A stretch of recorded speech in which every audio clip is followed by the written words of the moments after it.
Dear students, हम लोग पिछले क्लास में राष्ट्रपति समाप्त कर चुके थे और उसके बाद आज का जो हमारा टॉपिक होगा वो वाइस प्रेसिडेंट उपराष्ट्रपति।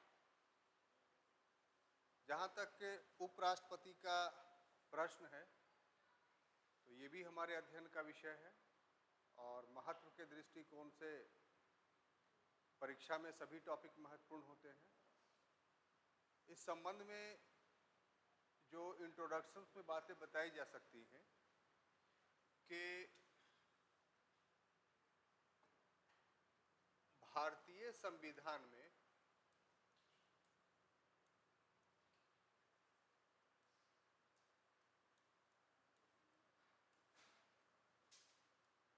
जो उपराष्ट्रपति का पद है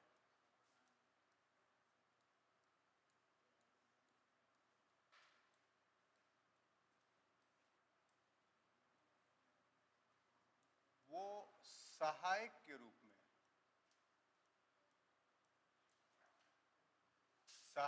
रूप में किसका? तो राष्ट्रपति का।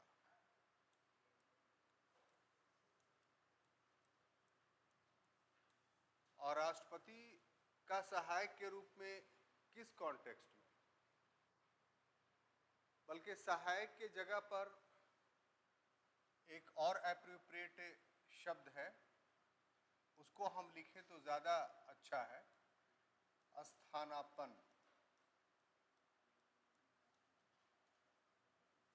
ठीक है, इसको और अगर एक्सप्लेन किया जाए तो इसको एक्टिंग कह सकते हैं, कार्यकारी। हम स्थानापन्न या एक्टिंग शब्द तब इस्तेमाल करते हैं जब किसी पद को धारण करने वाला व्यक्ति किसी भी कारण से अपने पद पर अनुपस्थित हो। जैसे राष्ट्रपति की अनुपस्थिति क्या हो सकती है? तो उसकी मृत्यु हो सकती है,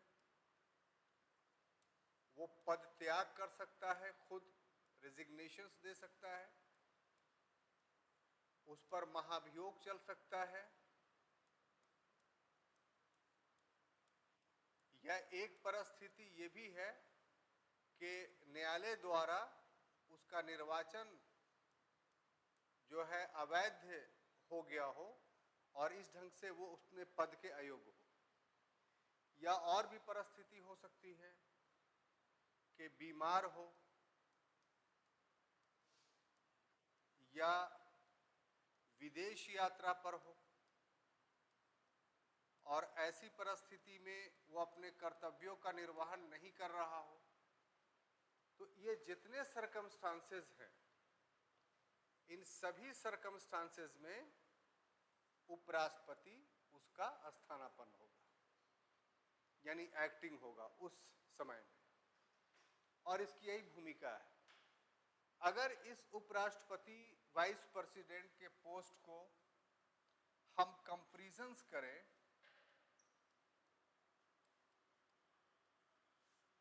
या ऐसे नहीं ऐसे समझिए तो ज़्यादा अच्छा होगा कि ये जो लिया गया है वो यूनाइटेड स्टेट्स ऑफ अमेरिका से लिया गया है। जैसे वहाँ राष्ट्रपति होता है और उसका एक स्थानापन्न होता है, सहायक होता है उपराष्ट्रपति, तो उसी ढंग से भारत में भी उपराष्ट्रपति के पद का निर्माण किया गया है। तो हम लोगों ने वाइस प्रेसिडेंट पोस्ट जो लिया है, अगर ये ऑब्जेक्टिवली क्वेश्चन आए तो कहाँ से लिया है? यूएसओ से। और दोनों में समानता है। समानता क्या है कि जैसे वहां का राष्ट्रपति सीनेट का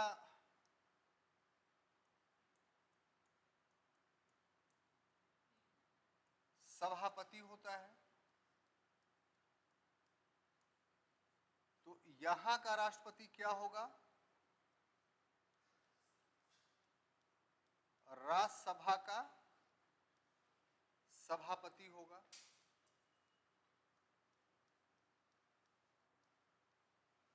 इसके अलावा पद अगर रिक्त हो जाता है राष्ट्रपति का, तो वो राष्ट्रपति के रूप में काम करता है, अमेरिका का उपराष्ट्रपति। इसी ढंग से भारत का राष्ट्रपति भी अमेरिकी राष्ट्रपति के तरह, अमेरिकी उपराष्ट्रपति के तरह राष्ट्रपति के कृतियों का या कामों को देखता है, ये उसके पोस्ट पर बैठता है। लेकिन इन सब के बावजूद दोनों में एक डिफरेंस है, दोनों में एक अंतर है। वो अंतर क्या है पता है आपको? कि जो भारत का राष्ट्रपति है, या कह लीजिए कि भारत का जो उपराष्ट्रपति है,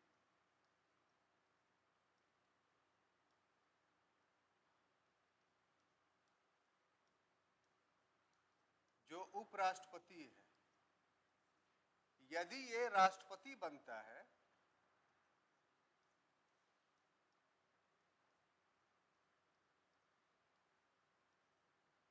तो शेष कार्यकाल के लिए नहीं बनता है, शेष कार्यकाल के लिए नहीं बनेगा। और अमेरिका का उपराष्ट्रपति यदि राष्ट्रपति बनता है तो जितना रेस्ट राष्ट्रपति का पीरियड था उसके लिए बनता है। हम एग्जाम्पल देंगे तो आप समझ जाएंगे। जैसे अमेरिका में राष्ट्रपति का जो टर्म्स है, जो पीरियड्स है, वो 4 साल है। अब मान लीजिए कि 2 ही साल में अमेरिका का राष्ट्रपति अपने पद को खाली कर देता है। खाली का वहाँ भी क्या है? मृत्यु, पदत्याग या महाभियोग, ठीक है। तो उसके बाद वहाँ के नियम के मुताबिक उपराष्ट्रपति राष्ट्रपति बन जाता है। लेकिन अब अमेरिका में फॉरेन इलेक्शंस नहीं होगा। अमेरिका में राष्ट्रपति का इलेक्शन तभी होगा जब 4 साल का पीरियड खत्म हो जाएगा। तो बाकी जो रेस्ट 2 साल बचा हुआ है, ये 2 साल के लिए अमेरिका का vice president as a president काम करेगा फुल फ्लेज में। यानी वाइस प्रेसिडेंट क्या बन जाएगा? प्रेसिडेंट बन जाएगा। भारत में ये नहीं है। भारत में क्या है कि किसी भी कारण से ये 3 कारण कि अगर एकदम रिक्त हो गया, मृत्यु, पदत्याग, महाभियोग, या सर्वोच्च न्यायालय में उसके निर्वाचन को अवैध करने से वो अयोग्य हो गया, तो उपराष्ट्रपति इसके पद को धारण करेगा, लेकिन 6 ही महीने के लिए। क्योंकि प्रोविजंस ये है कि 6 महीने के अंदर राष्ट्रपति का नया निर्वाचन हो जाना चाहिए और फिर वो अपने पुराने पद पे चला जाता है। ये भारत में ये प्रोविजंस है। तो 2 सिमिलरिटीज होने के बावजूद भी एक असमानता अमेरिकी उपराष्ट्रपति और भारतीय उपराष्ट्रपति में है, और लेने के बावजूद भी हम लोगों ने इस असमानता को बरकरार रखा है। तो इंट्रोडक्शंस में ये एक छोटी सी बात आपको जाननी चाहिए।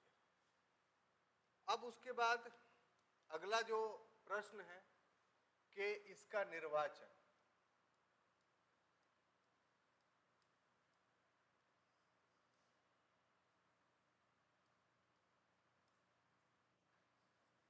यानी राष्ट्रपति का इलेक्शन, तो इसका प्रोविजंस जो है वो आर्टिकल 66 में दिया गया है। और 66 में निर्वाचन के बारे में जो बातें कही गई हैं वो ये कि इसका निर्वाचन पहली बार तो अप्रत्यक्ष होगा, जैसे राष्ट्रपति का,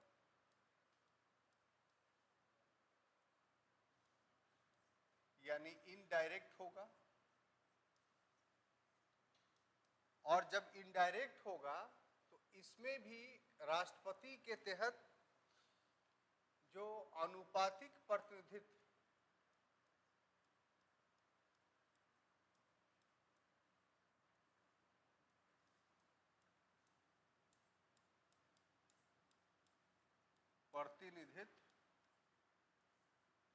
और एकल संक्रमणीय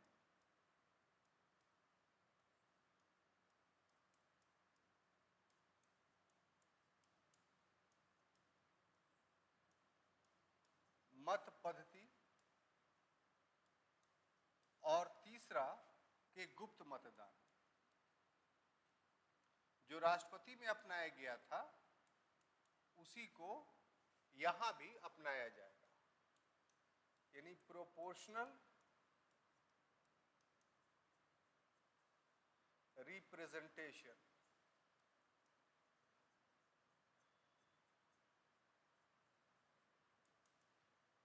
दूसरा,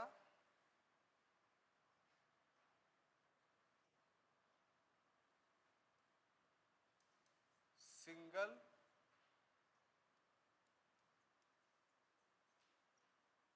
ट्रांसफरेबल वोट सिस्टम। और तीसरा सेक्रेट वोटिंग। Secret voting.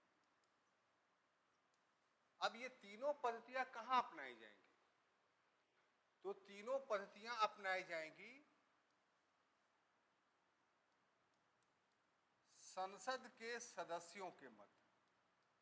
संसद के सभी सदस्य इसके क्या होंगे? निर्वाचक मंडल के सदस्य होंगे।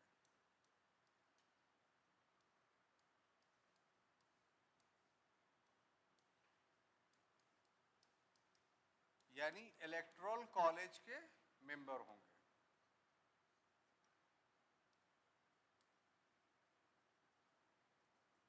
ठीक है, यहां डिफरेंस क्या है वो देखिए कि राष्ट्रपति में जो अध्ययन का विषय बनेगा हम लोगों का, तो सिंपल फैक्ट्स है। जो अध्ययन का इसमें निर्वाचन में विषय है आपका, जिस पर ध्यान देना है, और ये संविधान सभा में ये प्रश्न उठा था, उसका जवाब दिया गया व्यापक तौर पे कि राष्ट्रपति के निर्वाचन में आपने जो निर्वाचक मंडल बनाया, इलेक्टोरल कॉलेज बनाया, उसमें संसद के निर्वाचित सदस्य को रखा। मनोनीत सदस्य दोनों सदनों के वो राष्ट्रपति के निर्वाचन में मतदाता नहीं बनाया गया। प्लस जितने भी राज्य थे उन राज्यों के विधानसभाओं के निर्वाचित सदस्य को आपने मतदाता बनाया। उपराष्ट्रपति क्या है? तो राष्ट्रपति का स्थानापन्न, एक्टिंग है, यानी उसके पद का सृजन जो किया गया है वो इसलिए किया गया है कि अगर कोई इमरजेंसी आता है और राष्ट्रपति का पद रिक्त हो जाता है, और संविधान ये कहता है कि there shall be a president, जिसका अर्थ हमने पहले ही बताया है आपको कि there shall be a president का मतलब ये हुआ कि उसका पोस्ट कभी भी वैकेंट नहीं होगा। क्यों नहीं वैकेंट होगा? कि इंटरवल ऑफ गवर्नमेंट यानी राज अंतराल पैदा हो जाएगा, और राज अंतराल उस परिस्थिति को, इंटरवल ऑफ गवर्नमेंट उस परिस्थिति को कहते हैं कि जिस समय सरकार का कोई भी काम ना हो, और ऐसी परिस्थिति में कोई भी चीज अनहोनी, विदेशी आक्रमण हो जाए या और कोई संकट आ जाए तो उसका सामना देश नहीं कर सकता है। इसलिए संविधान के अनुच्छेद 53 में ही कह दिया गया है, 52 में ही कह दिया गया है कि there shall be a president. तो इसलिए वो पद रिक्त नहीं रह सकता है। तो इस अनुच्छेद की बात को पूरा करने के लिए हम लोगों ने आर्टिकल 63 में, कितना में? 63 में हम लोगों ने वाइस प्रेसिडेंट के पद का सृजन किया है। इसमें भी लिख दिया क्या कि there shall be a vice president. मतलब यह है कि वाइस प्रेसिडेंट का पद भी रिक्त नहीं रहेगा, और दोनों में यह स्थिति इसलिए बनाई गई है ताकि राष्ट्राध्यक्ष का पद कभी भी रिक्त नहीं हो, राज अंतराल, इंटरवल ऑफ गवर्नेंस की स्थिति नहीं पैदा हो। तो ऐसी परिस्थिति में भाई उपराष्ट्रपति के निर्वाचन में भी जो इलेक्टोरल कॉलेज है वो वही होना चाहिए था जो राष्ट्रपति के लिए है, क्योंकि ये राष्ट्रपति बनेगा तो जो भावना आपने उसके इलेक्टोरल कॉलेज में रखी है वही भावना तो इस पर भी लागू होता है ना। तो आपने उपराष्ट्रपति के पद के लिए जो है वो सिर्फ संसद के सदस्यों को ही क्यों शामिल किया, राज्य विधानसभा के सदस्यों को इसके इलेक्टोरल कॉलेज में क्यों नहीं शामिल किया? तो इसका उत्तर B.R. अम्बेडकर ने, भीमराव अम्बेडकर ने संविधान सभा में दिया था, और उन्होंने जो कहा कि पहली बात ये कि उपराष्ट्रपति आकस्मिकता में राष्ट्रपति बनता है, इमरजेंसी में। ऐसा नहीं है कि वो हमेशा के लिए राष्ट्रपति बनता है। तो ऐसी परिस्थिति में राष्ट्रपति के निर्वाचन को उपराष्ट्रपति पर लागू करना ये व्यवहारिक नहीं है, ये प्रैक्टिकली नहीं है। और दूसरी बात ये कहा कि राष्ट्रपति के लिए जरूरी है कि वो केंद्र का भी प्रतिनिधि हो और राज्यों का भी प्रतिनिधि हो। तो राज्यों के प्रतिनिधित्व के लिए राज्य विधायकों को उसका वोटर्स बनाया गया है, लेकिन उपराष्ट्रपति के लिए जरूरी नहीं है कि वो राज्यों का प्रतिनिधित्व करे। उपराष्ट्रपति का सिर्फ दो ही कर्तव्य है, यह उत्तरदायित्व अकाउंटेबिलिटी है। एक, राष्ट्रपति नहीं रहे तो टेम्पोरली अस्थायी रूप से कार्यकारी के रूप में, एक्टिंग के रूप में कुछ दिनों समयों के लिए वो राष्ट्रपति के काम को करेगा। हम तो ऐसा नहीं कह रहे हैं कि वो बाकी रेस्ट बचे हुए कार्यकाल के लिए वो राष्ट्रपति रहेगा। अगर जैसे अमेरिका में है कि बाकी बचे कार्यकाल के लिए उपराष्ट्रपति एज ए राष्ट्रपति काम करता है, अगर वैसी स्थिति रहती तो फिर ये डिमांड सही था कि उपराष्ट्रपति के निर्वाचन में भी राज्य विधायिका भाग ले। लेकिन हमारे यहाँ तो ऐसा नहीं, हमारे यहाँ सिर्फ टेम्पोररी है। तो इस टेम्पोररी फिनोमेना के लिए हम राज्य विधायिका को इसमें इन्वॉल्व नहीं कर सकते। ये नैतिक रूप से, कानूनी रूप से सही नहीं होगा। तो इसी कारण से जो निर्वाचन मंडल बनाया गया, जो इलेक्टोरल कॉलेज बनाया गया उपराष्ट्रपति के लिए, उसमें मेंबर सिर्फ किसको रखा गया? तो संसद के सभी सदस्यों को। राष्ट्रपति में था क्या? ये सिर्फ इलेक्टेड मेंबर को। लेकिन उपराष्ट्रपति में क्या हो गया? नॉमिनेटेड दोनों। तो ये माइनर डिफरेंस है जो पढ़ाई के दौरान में आपके पास रहनी चाहिए। Any confusions? तो इस ढंग से राष्ट्रपति जो है वो अपने आप को इलेक्ट करता है। आगे बढ़ाएं।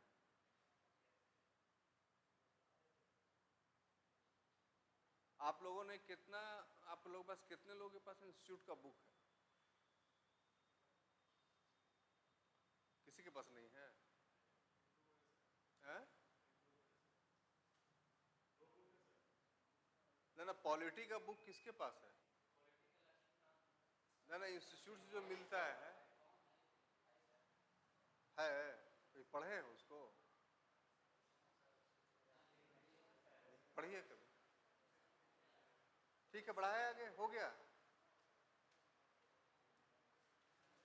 अब देखिए अगला जो पॉइंट है, ये तो निर्वाचन हो गया। अब उसके बाद है कि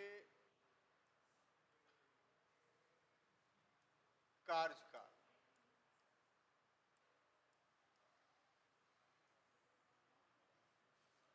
यानी पीरियड या टर्म्स हम इसको कह सकते हैं। देखिए किताबों में अगर कितना बड़ा ब्लेंडर है, ठीक है, कल हम, चूंकि मेरी आदत है कि हम बिना होमवर्क किए हुए नहीं क्लास लेते, तो आज के लिए कल हम जो होमवर्क कर रहे थे, किताब में इतना बड़ा ब्लेंडर दिखाई पड़ा कल कि आपको हम क्लास के बाद दिखाएंगे कि अगर नए नए स्टूडेंट्स को छोड़ दिया जाए किताबों के भरोसे, तो फिर उसका बेड़ा गर्क करने से कोई नहीं रोक सकता है। ठीक है, क्लास के बाद आपको हम पहले पढ़ा लेते हैं, उसके बाद उस मुद्दे पे आएंगे। और अच्छी अच्छी किताबों में हमको ताज्जुब तो ये लगता है कि लोग किस ढंग से आखिर क्या सोच करके लिखते हैं, और भी कमीशंस के बुक को। तो चलिए पहले कॉमन टॉपिक्स।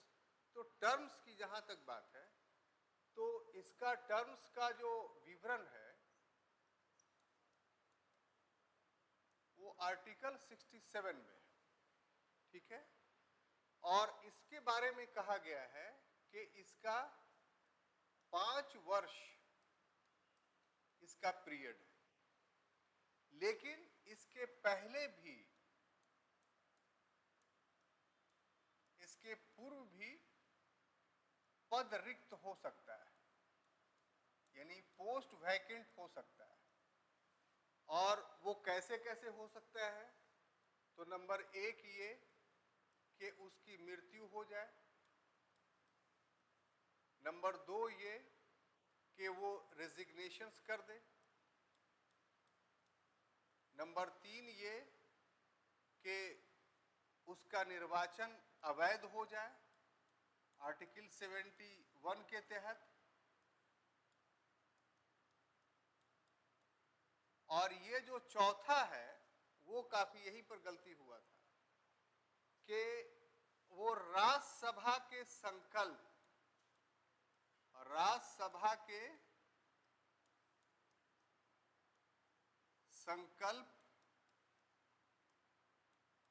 यानी इसका रिजोल्यूशंस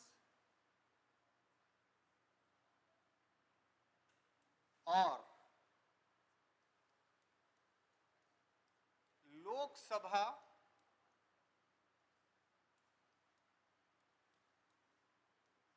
के समर्थन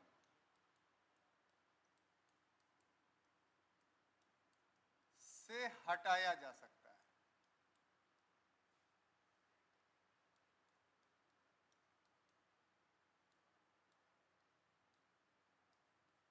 ठीक है। अब देखिए यहां पर एक टेक्निकलिटी है जो आपको बहुत ध्यान देना पड़ेगा कि राष्ट्रपति का पद अगर रिक्त हो, राष्ट्रपति का पद यदि रिक्त हो तो उसको भरने के लिए उपराष्ट्रपति है। उपराष्ट्रपति का पद अगर रिक्त हो जाए, ये भी मर सकता है, पद त्याग कर सकता है, तो उसको भरने के लिए बोलिए ना, उपराष्ट्रपति के पद को भरने के लिए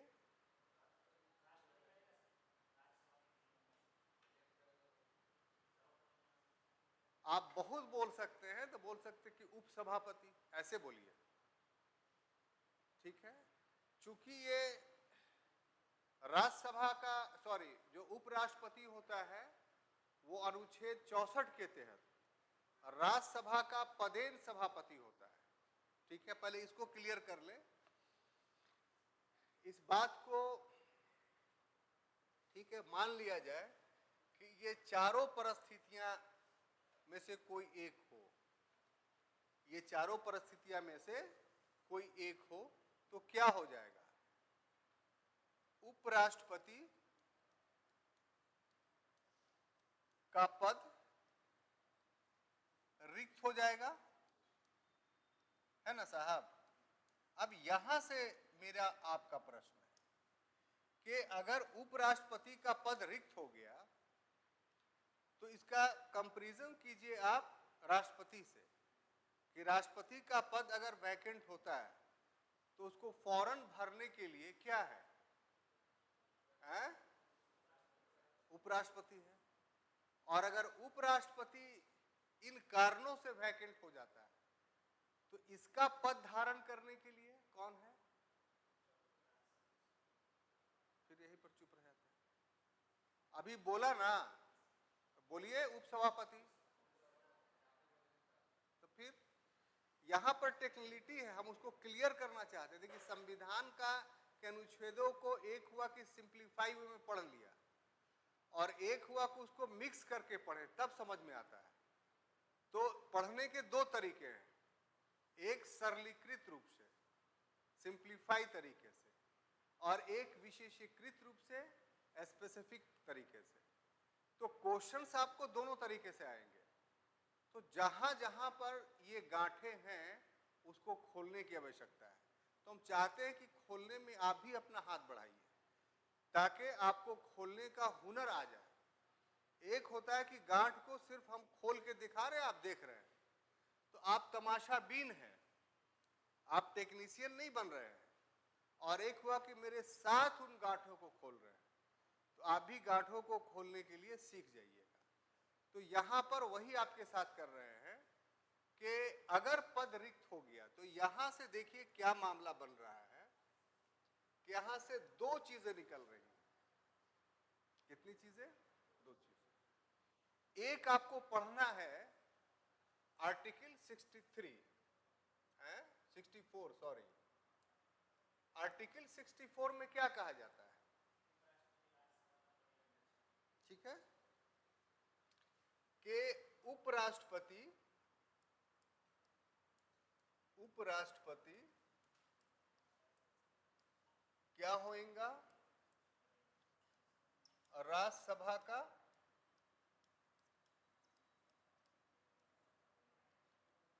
पदेन सभापति।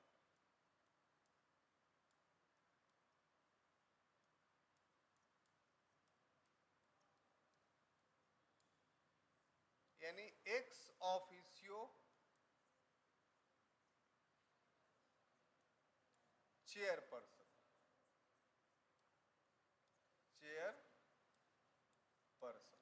ठीक है?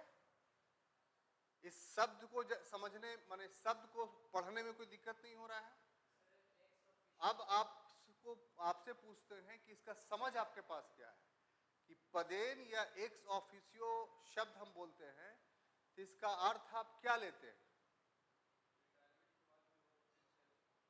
रिटायरमेंट के बाद? इनका कहना है कि रिटायरमेंट के बाद फिर देखिए वैसे मत कीजिए प्लीज। रिटायरमेंट के बाद हमको याद कराना है, गांठें खोलनी है। तो रिटायरमेंट के बाद वो फिर से कोई पद ले सकता है, ये भाई साहब का कहना है। आपका क्या कहना है?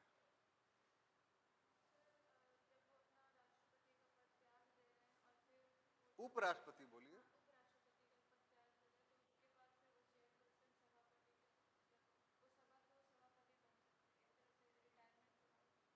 अच्छा, इनका कहना है कि एक्स ऑफिशियो यानी पदेन का अर्थ ये हुआ कि वो अगर पद से हट भी जाएंगे ना तो भी वो राज्यसभा के सभापति बने रहेंगे। ये नहीं कह रही हैं आप तो कुछ कहेंगे नहीं कि कुछ कहने की स्थिति में हैं? हाँ चलिए आप ही बोलिए, आप ही बोलिए। ये फासले, ये तगाफुल, ये बेहिसी पैहम, कहीं ये तेरे ताल्लुक की इंतहा तो नहीं?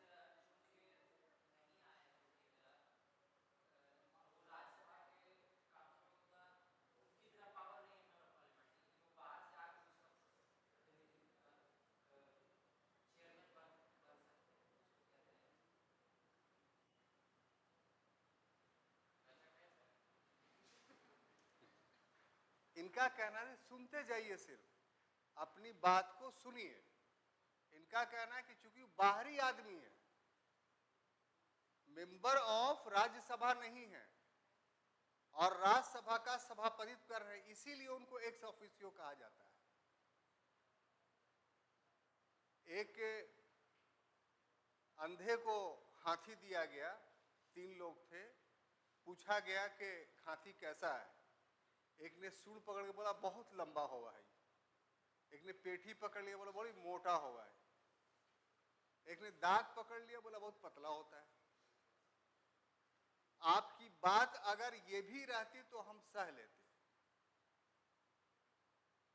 लेकिन ये भी नहीं, मतलब नहीं समझ रहे।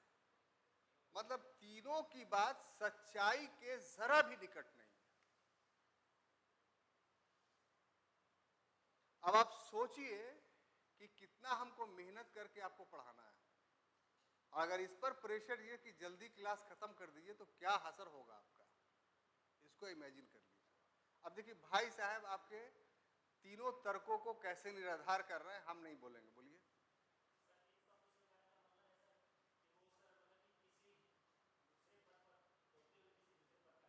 हाँ, एक्स ऑफिशियो का अर्थ होता है कि एक पद धारण करने से दूसरा पद स्वयं मिल जाए, तो उसको एक्स ऑफिशियो बोलते हैं। जैसे एग्जांपल, थोड़ा धीरज रखिए, कि गया का कलेक्टर है, ये उसका ओरिजिनल पद है। किसी भी व्यक्ति को, आईएएस को गवर्नमेंट ऑफ बिहार ने गया का डीएम बनाया तो वो एज ए डीएम ज्वाइन करता है। ज्वाइनिंग जो लेता है, क्या लेता है बोलिए ना? As a DM. लेकिन गया डिस्ट्रिक्ट में बहुत सारे ऐसे जगह हैं जहां के बाइलॉज में यह कानून में लिखा हुआ है कि जो गया का डीएम होगा वही इस संस्था का अध्यक्ष होगा। जैसे बोध गया मंदिर प्रबंध कारिणी समिति, बोध गया टेम्पल मैनेजमेंट कमेटी, इसके बायलॉज में है कि इसके 9 मेंबर्स होंगे और 9 मेंबर्स में से जो एक अध्यक्ष होगा वो गया का डीएम होगा।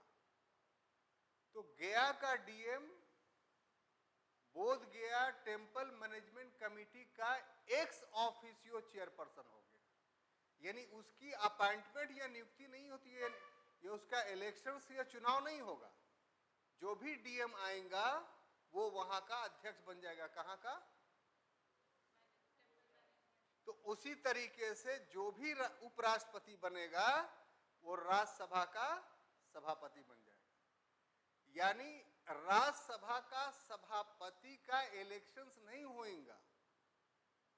अब बात समझ में आई? लेकिन राज्यसभा अपने सदस्यों के बीच में से एक उपसभापति चुनेगा। ये लचक था। अब बात समझ में आई? अभी लचक और बाकी है, देखते जाइए। तो ये समझे आप एक्स ऑफिशियो का अर्थ या मीनिंग। हम समझते हैं जीवन में कभी भी नहीं भूल पाएंगे और अच्छे ढंग से बोल पाएंगे। सिर्फ ये कि एक पद धारण करने से दूसरा पद जब स्वयं मिलता है तो वो उस पद वाला एक्स ऑफिशियो कहलाएगा। जैसे उपराष्ट्रपति का इलेक्शन जीता इसने राज्यसभा के सभापति का इलेक्शन नहीं जीता। कितनी खूबसूरत बात। लेकिन लिख दिया गया 64 में कि जो उपराष्ट्रपति होगा वही राज्यसभा का पदेन सभापति होगा। इस कारण से ये राज्यसभा का सभापति होता है। अब देखिए कि ये तो पदेन है, कौन? राष्ट्रपति। लेकिन एक उपसभापति भी होता है राज्यसभा का।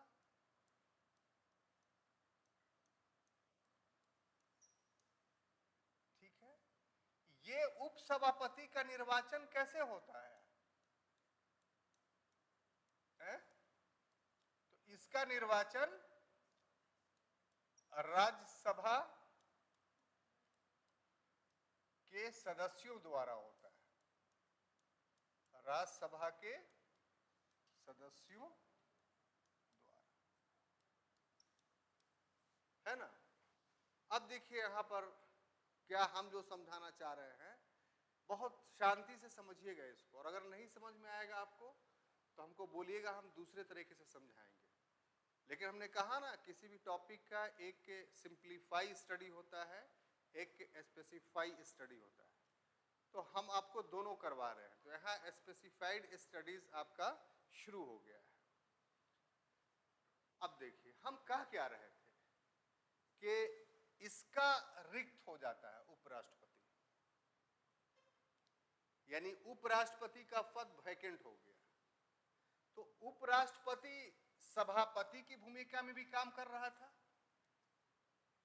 तो इसका स्थान कौन ले लेगा? उपसभापति ले लेगा अगर रिक्त हुआ उसका तब। तो अब यहां पर एक प्रश्न उठ जाता है कि उपसभापति ले लिया, यानी उपसभापति राज्यसभा का संचालन करने लगा, और ऐसे ही में राष्ट्रपति का भी पद रिक्त हो जाता है। ऐसे में राष्ट्रपति का भी पद रिक्त हो जाता है। तब राष्ट्रपति के कामों को कौन देखेगा? यानी तब राष्ट्रपति का कुर्सी पर कौन बैठेगा? ये मेरा प्रश्न है आपसे। हाँ, हो सकता है ना भाई। तो कौन बैठेगा? जल्दी बोलिए।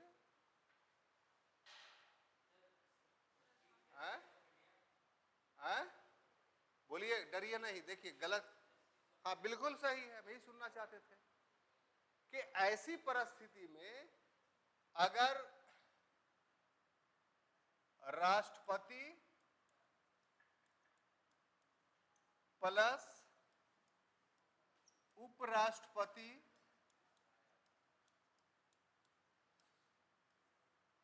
दोनों का पद रिक्त हो, भाई साहब ने कहा कि इसका स्थान कौन ले रहा है, तो इसका स्थान ले रहा है मुख्य न्यायाधीश भारत का। और अगर मान लिया जाए ये भी नहीं हो, एक सवाल पैदा होता है, तो इसके बाद जो सर्वोच्च न्यायालय का श्रेष्ठ न्यायाधीश होगा वो। चलिए इतना तो बात समझ गई, बात मेरी खत्म नहीं होगी। सवाल पैदा ये होता है कि ये कहां लिखा हुआ है। हाँ सही बात है, तो बेयर बुक के किस अनुच्छेद में? ठीक है, तो इसके लिए आपको दो अनुच्छेद, यही हम बोल रहे थे कि दो अनुच्छेद को आपको समझना होगा। कितना? दो अनुच्छेद।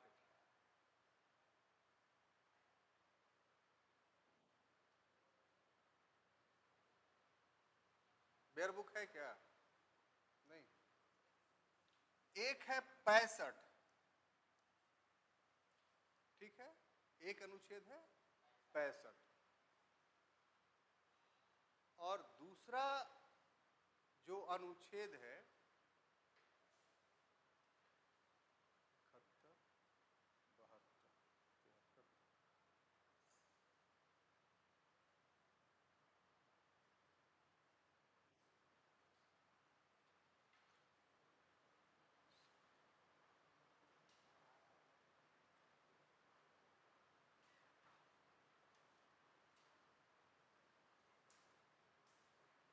अनाकस्मिकताओं में राष्ट्रपति, अनाकस्मिकताओं में राष्ट्रपति के कृत्यों का निर्वहन, ये किसमें है? आप लोग बुक लेके नहीं आते हैं? किसी के पास बुक नहीं? बेयर बुक नहीं है तो लक्ष्मीकांत है, हाँ तो लाइए ना था।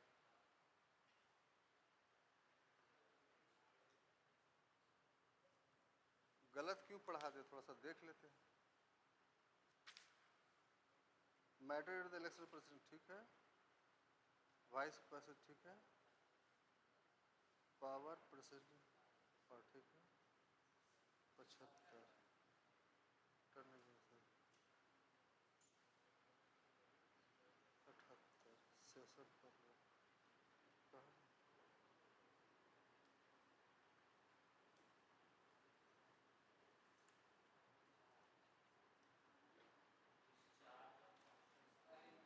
65 मैटर ठीक है, हाँ 71 ठीक हम सोच रहे थे। 65 के साथ साथ एक और है 71, ये दोनों आपको इसका जवाब देगा। 65 में क्या है कि उपराष्ट्रपति का राष्ट्रपति के रूप में काम करना, कि राष्ट्रपति का पद अगर रिक्त हो तो उसका स्थान कौन लेगा? उपराष्ट्रपति। ये कौन कह रहा है? 65 में। 71 ये कर रहा है कि अनाकस्मिकताओं में राष्ट्रपति के कृत्यों का निर्वहन। तो दोनों आपको मिलता जुलता नहीं दिखाई पड़ रहा है? 65 और 61, 71। यहां है कि अनाकस्मिकताओं में उपराष्ट्रपति का राष्ट्रपति के कृत्यों का निर्वहन, यानी अगर राष्ट्रपति का पोस्ट वैकेंट हो गया तो अकॉर्डिंग 65 उसका पोस्ट कौन लेगा? Vice president. लेकिन 71 कह रहा है कि अदर इमरजेंसी, यानी अनाकस्मिकताओं में या अदर कॉन्टिजेंसीज, राष्ट्रपति के कृत्यों का निर्वहन, यहां उपराष्ट्रपति शब्द का इस्तेमाल नहीं किया गया है। तो ये जो न्यायाधीश बनेंगे वो 71 के तहत बनेंगे भारत के राष्ट्रपति, और ये वहां बेयर बुक में या अनुच्छेद में नहीं लिखा हुआ है। तो आपको अगर प्रश्न पूछ दिया जाता है कि अगर राष्ट्रपति उपराष्ट्रपति दोनों नहीं है, ठीक है, पद पर, और मुख्य न्यायाधीश बनने जा रहा है क्या? भारत का राष्ट्रपति, तो भारतीय संविधान के, बिल्कुल ध्यान, भारतीय संविधान के किस अनुच्छेद के तहत बनेगा। ये बहुत भारी भरकम नॉलेज आपको दे रहे हैं और ये है 71 के तहत। अब है ना कॉम्प्लेक्स स्टडी, ये पढ़ते रहिए बेयर बुक या क्या बोलते हैं लक्ष्मीकांत, कुछ होने वाला नहीं जब तक इस ढंग से आप अपने आप को प्रिपरेशंस नहीं कीजिएगा। सिर्फ सिंप्लीफाई स्टडी से काम नहीं चलने वाला है। हर टॉपिक में आपको ऐसे ऐसे गुर सीखने पड़ेंगे। क्लास का इंपॉर्टेंस ये है, बार बार बोल रहे हैं कि हमसे अगर अलग से पूछिएगा आप तो नहीं बता पाएंगे। क्लास में जब खड़े होते हैं तो नॉलेज बहुत तरीके से आता रहता है, आपको एक्सप्लेन करते रहते हैं। बहुत सारी बातें ऐसी होती है जो होमवर्क करके हम नहीं आए हैं, एक बैक याद पड़ा वो उसको एलोबरेट कर रहे हैं, तो इसका इंपॉर्टेंस बहुत बढ़ जाता है। तो उसको आप कॉपी में जो बात हम बोले उसको नोट कर लीजिए, उसका एलोब्रेशंस कर लीजिए अपने फेयर बुक में और उसको दिखला लीजिए ताकि चीजें सही सही आपके पास रहे। ये आपके समय और पैसा दोनों का सदुपयोग है।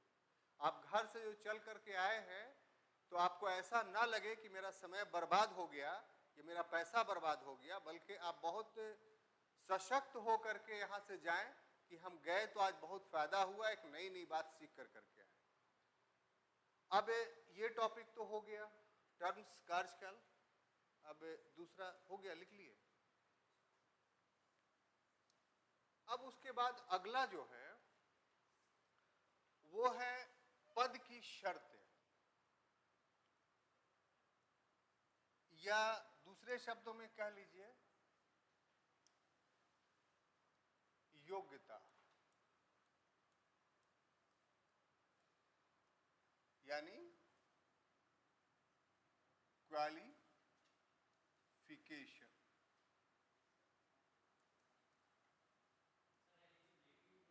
हाँ, लेकिन बेयर बुक में क्वालिफिकेशन लिखा हो इसीलिए लिख देते हैं। लीजिए, ज्यादा 300-350 रुपए का सब कुछ रखिए, लेकर के आया कीजिए। आप बात नहीं समझ रहे हैं। शक्ल देख के ऐसा नहीं लगता है कि आप लोग बहुत गरीब घर से आते हैं। इतना है कि आप 300-500 रुपया महीना हमेशा खर्च कर सकते हैं। तो हमसे आपसे जो संबंध है वो जबरदस्ती वाला नहीं है। वही समझते हैं ना कि आपको फोर्स इस्तेमाल कर करके आपको पढ़ाया जाए। हमसे आपका जो रिलेशंस है वो उसको ठेठ भाषा में बोला जाए तो जो गुरुकुल वाली पत्ती होती थी गुरु चेला का, कि गुरु जी आदेश दे दिए तो चेला एक पैर पर खड़ा हुआ है, रात भर पानी का एक कटोरा लेकर करके, पता चला गुरु जी सोए हुए थे। तो वैसा तो हम नहीं चाहते हैं आपसे, लेकिन इतना ज़रूर चाहते हैं कि कोई बात बोले तो उस पर अमल हो और उस चीज़ को पूरा किया जाए। हम अपने लिए बात नहीं बोल रहे हैं, आपके लाभ के लिए बोल रहे हैं कि हर के पास अगर क्लास में बेयर बुक होगा तो आपको गलत किताबों के चक्कर में नहीं पढ़ना पड़ेगा और एग्जैक्ट आपके पास मैसेज जाएगा, जानकारी जाएगी और जिससे आप का नॉलेज काफ़ी पावरफुल होगा। ठीक है, तो कल कौन कौन बेयर बुक ला के दिखा रहे हैं? बोलिए। कोई नहीं ला के दिखा रहा है? नहीं, वो तो अलग चीज़ हो गया, उसमें तो 50 तो गलती हम निकाल देंगे आपको। उसके चक्कर में रहिएगा ना तो बहुत दिक्कत होगा। आपको जो बेसिक बुक है उसको पढ़ने का आदि डलवाना चाहते हैं, बिना उसके आप नहीं कर सकते हैं। और ज़्यादा बुक नहीं, ये तो आप जो लिया है ठीक लिए है आप, ना ना ना, ठीक है, वो किताब गलत नहीं है, लेकिन जहाँ से आपको नॉलेज मिलेगा, बेसिक नॉलेज, तो उसके लिए वो आपके पास रखना। जैसे इन्होंने बोल दिया क्वालिफिकेशन, ये एलिजिबिलिटी नहीं लिख सकते हैं, तो उसी पर हमको अफसोस आ रहा है कि हम दिखलाए थे, खोल करके देखिए क्या लिखा हुआ है कि नहीं। तो हर शब्द का एक अलग अर्थ होता है। तो अब देखिए क्वालिफिकेशंस में जहाँ तक बात है तो सबसे पहला तो ये है कि ये भी जो है 67 में ही है। ठीक है, 67 में ही उपराष्ट्रपति के बारे में सभी कुछ कह दिया गया है। 1, 2, 3, 4, 5 कुल 7 उसमें सब क्लाउज है, एक क्लाउज है, उसी में सारी बातें हैं। तो उसमें जो पहली बात ये है कि वो भारत का नागरिक होगा, will be citizen of India. दूसरा शर्त क्या है कि 35 वर्ष से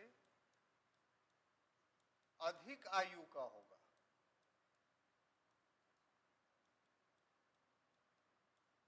तीसरा शर्त कि राज्यसभा सदस्य होने की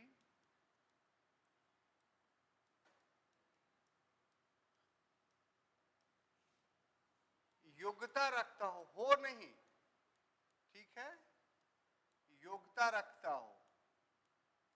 होना और योग्यता रखता हो दोनों एक चीज नहीं, अलग अलग है।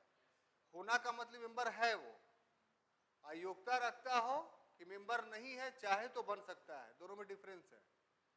और तीसरा, चौथा, कि लाभ के पद पर ना हो, लाभ के पद पर ना हो।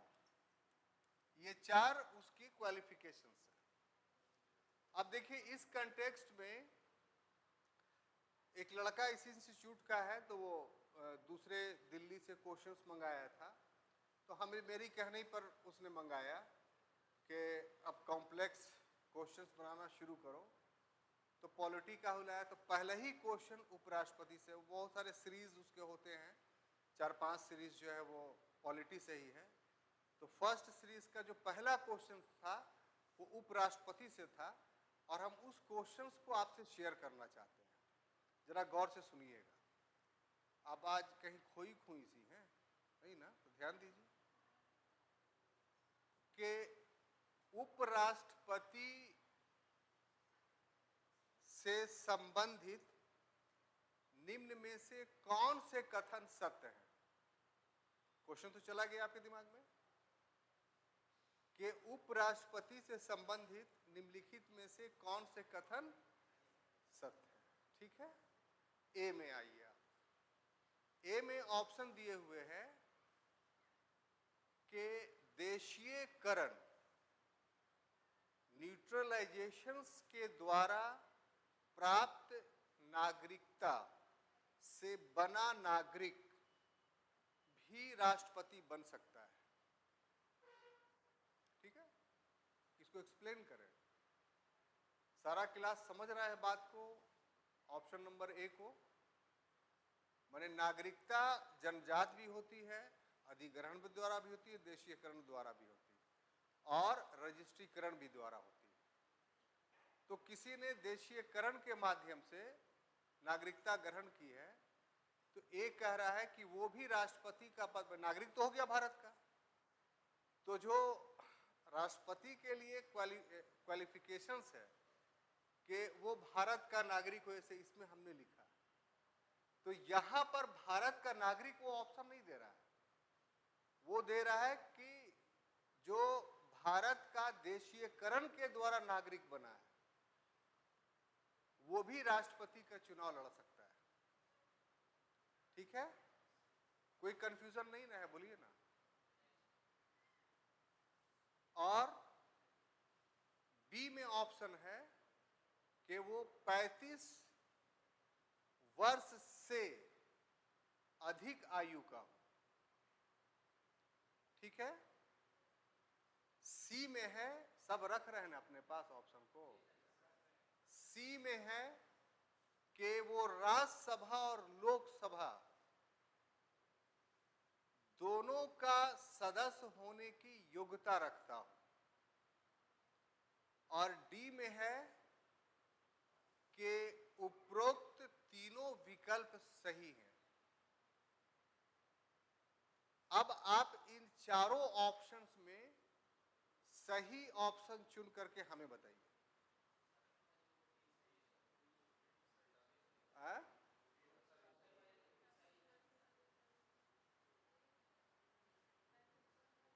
बोलिए जल्दी। ऑप्शन डी, यानी तीनों सही है।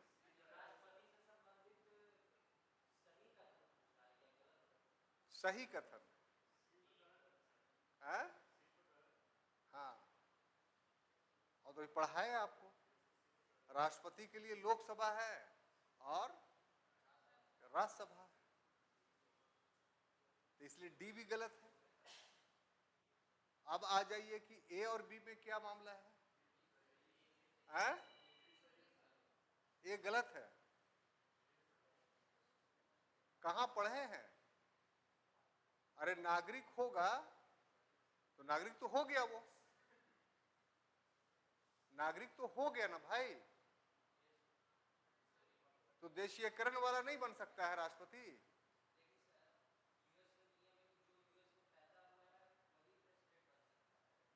ठीक है, तो बेयर बुक में कहां लिखल हो ये बात?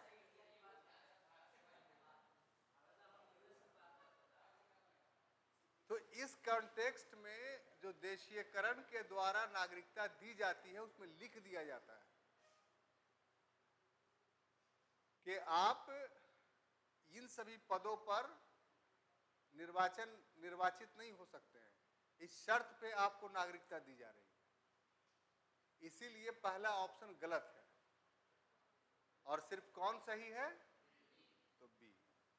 तो ये एग्जाम्पल्स आपको इसलिए दे रहे हैं कि आप भी गौर से पढ़िए, और फिर मल्टीपल टाइप ऑफ जो टेस्ट सीरीज चलता है उसके क्वेश्चंस को बनाइए, अभी बनाइए, और बनाइएगा तब आपको जो ये शिकायत है कि टाइम से कंप्लीट नहीं होता है सिलेबस, वो इसलिए आपको शिकायत होती है कि आपको कुछ आता ही नहीं है पढ़ने के बाद भी। अगर आप टॉपिक को बढ़िया से पढ़ करके ऑब्जेक्टिवली बनाने में समर्थ हो जाते हैं तो आप शिकायत नहीं कीजिएगा। तो हम चाहते हैं कि आप भी ये कीजिए। तो ये बात समझ में आ गई? तो इसमें यही चीज है कि इस टाइप से क्वेश्चंस आए तो आप जो है वो मतलब के कठिनाई नहीं महसूस कीजिए। उसके बाद पद की शर्तें, पद की शर्त यानी condition of the post.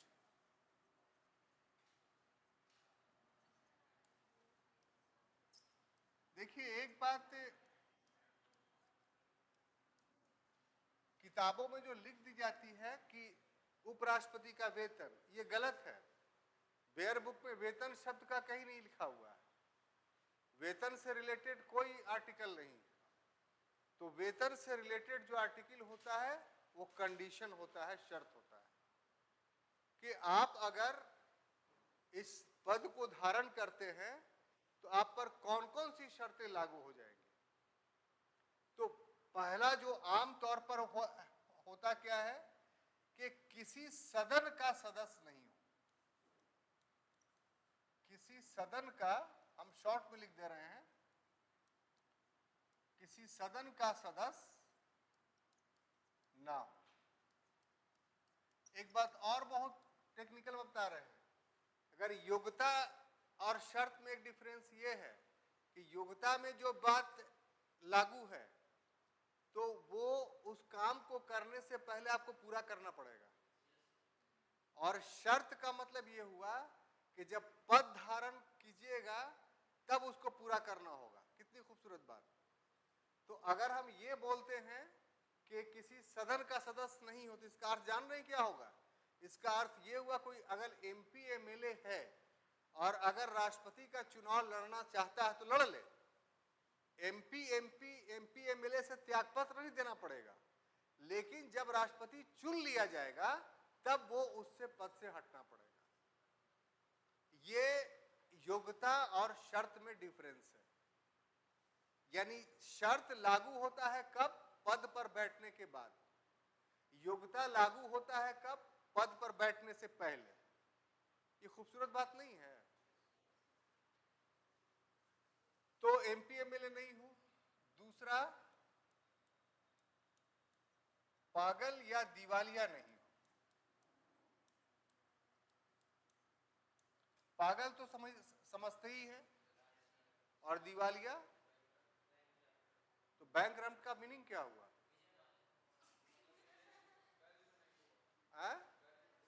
Very good. अच्छा आप बताइए, कि पागल और दिवालिया कैसे माने कि कोई व्यक्ति पागल या दिवालिया? कोई कह देगा तो इसी पागल दिवालिया हो जाएगा? कौन कहेगा तो माना जाएगा कि ये पागल है या दिवालिया है? ये भी एक सवाल है। कौन करेगा? वही तो पूछ रहे हैं। असल सवाल ये है, बैंक से कर्ज लिया, बैंक को कर्ज, क्या बैंक को अधिकार है बैंकरप्ट करने का, दिवालिया करने का? आरबीआई को। चलिए एक बात आई, और पागल वाला दिल्ली एम्स, ये भी एक बात आई। कितने भोले हैं आप लोग। कोई पागल है या दिवालिया है, ये निर्णय कोर्ट करता है, न्यायालय करता है। नहीं, सुनिए ना सर, ना ही पागल घोषित कोई डॉक्टर कर सकता है और न ही दिवालिया कोई बैंक की आरबीआई कर सकता है, बल्कि ये एक लीगल प्रोसेस है और उसके तहत तय होगा। जैसे कोई पागल है तो कांके में इलाज होता है उसका, तो कांके में इलाज होता है तो कांके के डॉक्टर के सर्टिफिकेट से ही कोई पागल नहीं हो सकता है। उसको पागल साबित करने के लिए कोर्ट में केस करना होगा। अब कोर्ट उसका मेडिकल बोर्ड बनाएगी, उसका एग्जामिनेशंस करेगी।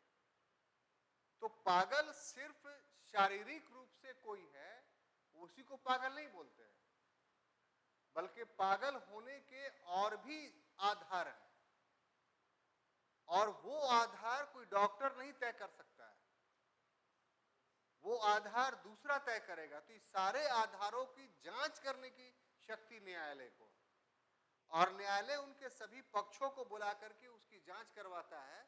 जब तय हो जाता है तभी उस व्यक्ति को पागल घोषित किया जाता है। और दिवालिया के केस कोर्ट में होता है कि हुजूर मेरे इतना पैसा रखे हुए हैं, तो कोर्ट उसको समय देती है कि तुम पैसा जमा कर दो। वो बोलता है कि नहीं मेरे पास है ही नहीं है, तो कुछ बेच करके दे दो, नहीं कुछ भी नहीं है। तब ऐसी परिस्थिति में न्यायालय उसको बैंकरप्ट घोषित कर देती है, दिवालिया। मतलब अब वो कोई भी कर्ज किसी बैंक से नहीं ले सकता है, दिवालिया का मतलब ये होगा। तो ये नहीं हो, और उसका जो वेतन होगा और वेतन के अतिरिक्त सुविधाएं, वो सब के सब संचित निधि से दी जाएगी। और अभी जो वेतन है वो कितना है? 4 लाख रुपया। पहले 1.5 लाख था।